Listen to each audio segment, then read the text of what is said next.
For a ninja like Kakashi, someone who's fought not just one but two ninja wars, the third great ninja war when he was a child prodigy, and the fourth great ninja war when he was considered a potential Hokage candidate, war is something that Kakashi knows all too well. It's for that reason that Kakashi has every reason to want to avert war by any means necessary, which is exactly what Kakashi tried to do while on his S-rank mission to find a cure for Naruto's deadly chakra illness. What started out as a mission in the faraway land that was meant to search for clues for the cure for the illness that affected the Sage's Six Paths and is now slowly killing Naruto. It has now turned into Kakashi getting involved in what is a direct coup d'etat meant to protect Konoha from war by a power-hungry and highly manipulative prime minister. While Sasuke and Sakura are in a different part of Redaku following up on the intel that Kakashi sent to them, intel that does indeed lead to finding a cure for Naruto, Kakashi has an even bigger challenge on his hands. Kakashi had hoped to avoid entering into battle with an army of over 50 rogue ninjas. However, as the Prime Minister marches his growing army to Konoha, Kakashi has no choice but to enter into the deadliest battle that he's ever faced since the end of the Fourth Great Ninja War. In today's edition of Kakashi Retsuden, we're going to cover the early portions of Kakashi's desperate death battle that is underway in the land of Redaku. Now, for those of you guys who are new, Kakashi Retsuden is the first of 3 novels set in the near 1 year gap between the Mujina Bandits arc and the Owl arc of the Boruto timeline. I've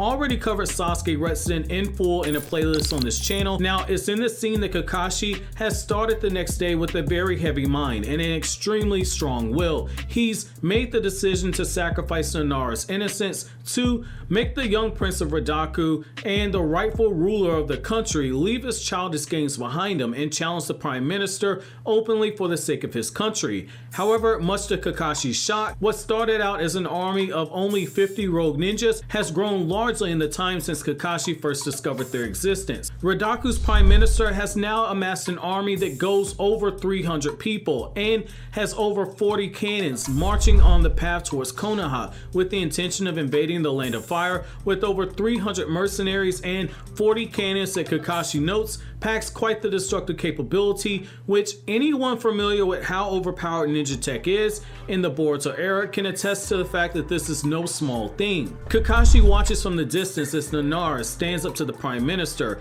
telling him to stand down, stating that this wasn't a war with Konoha that he wanted, and that too many innocent people will die if they march down this path. Women openly weep tears as Kakashi surveys the scene, looking for a weak point in the defenses of this army. The women are crying because their food, which is already scarce in this drought-plagued land, is being given to the mercenary army, leaving the women with nothing to feed their elderly or to feed the children. At best, they only have bugs and roots in order to feast upon, hoping to hold themselves over until the next night. It's with a very heavy heart that Kakashi realizes that the night before, when he gripped his palms tightly enough that the fingernails caused his hands to actually bleed, that the former Hokage must now stand alone against an army even bigger than what he expected.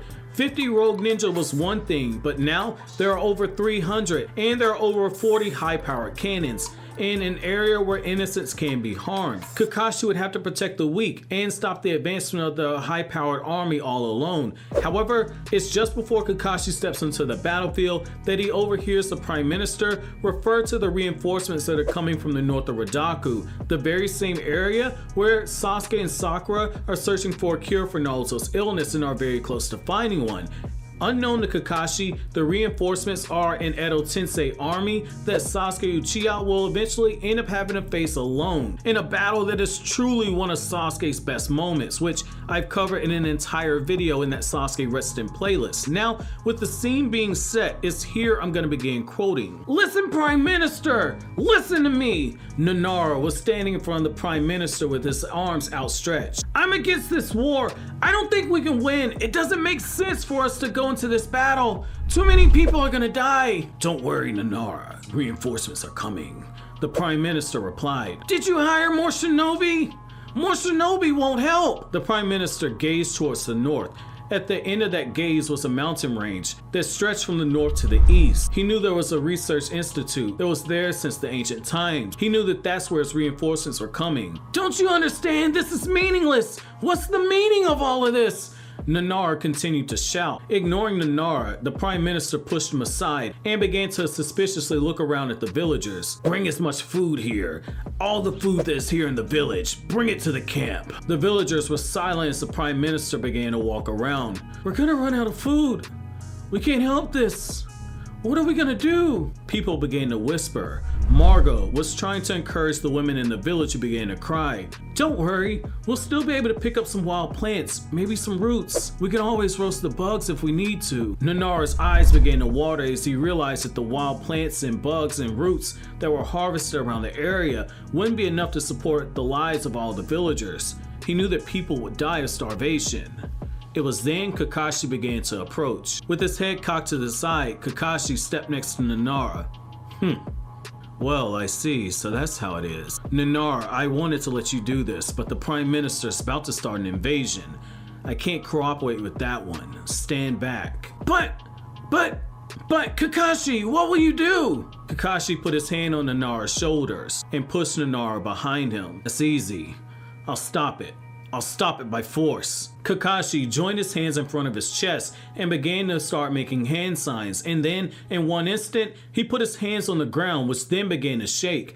Nanara looked around. During the next few seconds, the ground around the village was rising and rising high, rolling up with dust. After a while, it became a wall, higher than the highest hill, higher than the highest mountain in absolute no time. As soon as the wall lifted, a ninja quickly responded and threw something like a kunai, but it instantly bounced back against the wall. Wow! Did Kakashi do this? How? Nanara was looking at the wall, then he looked at Kakashi, then he looked at the wall, and then he looked at Kakashi once more. Then he looked at the scar over Kakashi's eyes. Then he realized it was a solid defensive barrier. This could only be done with chakra, with ninjutsu. It was just like the 6 Hokage's Earth-style mud wall that he heard about, but it was so much larger than what he expected. Kakashi! You! There's no way! Nanara's voice was shaking. His eyes were watering with tears as if he had discovered something. Kakashi then turned around and smiled at Nanara. There's no way! You're actually the 6 Hokage! Kakashi merely closed his eyes and nodded his head. People began to murmur in the background. The man they thought was Nanara's tutor was really a shinobi, the famed 6 Hokage. This was a strange scene, and yet, by any case, it was confirmed that Kakashi was a shinobi. This was a strange scene that nobody was expecting. The Prime Minister stepped to the front of the line, angry and screaming at the mud wall. Prince Nanara, what is the meaning of this? If you don't break down this wall right now, it'll be considered an act of treason. Are you sure this is what you want to do? I have no problem killing you. I'm rebelling! Nanara shouted from the top of his lungs. It was then Kakashi began to start weaving more hand signs. The battle was about to begin. End quote. So what really stood out here is the fact that Kakashi still has all those qualities that Choza pointed out during Pain's invasion.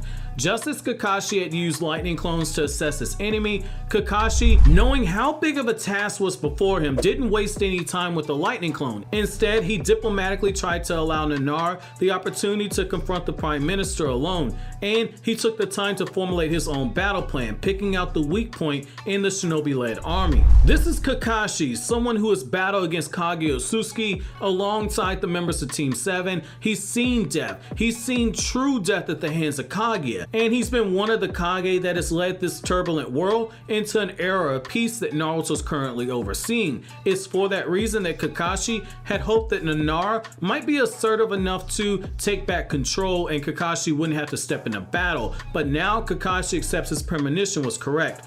Only combat can stop the Prime Minister. Just as the third Raikage once stared down an army of soldiers, just as Tobirama fought off the Gold and Silver brothers and their Kinkaku force, and just as Minato fought off 1,000 ninja during the Third Great Ninja War, Kakashi was now embarking on his own legendary moment. A shinobi-led army of over 300 soldiers and 40 cannons packing one hell of a punch, all against one man who also had to worry about the safety of all the innocent. Despite all of this, the son of the White Fang and the student of the 4th Hokage, he stood his ground, armed with only his intellect and his skill, ready to face down these impossible odds because the young prince that Kakashi had groomed to become the leader of Redaku and had once openly wept for the 6th Hokage, for anyone from Konoha to aid him in stopping the war. And Kakashi, despite only being in Redaku for only a few weeks and being Nanara's teacher for only a short time, had refused to turn his back on the people of this land. And that's gonna be it for this latest installment of Kakashi Retsuden. From here, the scenes are gonna be way more action heavy, and those of you guys who like to scale and number crunch and get your equations and everything, get all that bullshit ready because Kakashi's about to shatter all of your minds with the feats that he displays here. So my question to you guys is, where does Kakashi facing down an army of over 300 people rank on your list of hype moments? And if the Boruto anime does adapt this, how big of an animation budget would you like to see this on? I'm very curious to know what you guys think. But as always, guys, if you like anything I had to say, don't forget to comment, rate, subscribe, and share. Thank you so much for watching to the end. Have an awesome day, guys.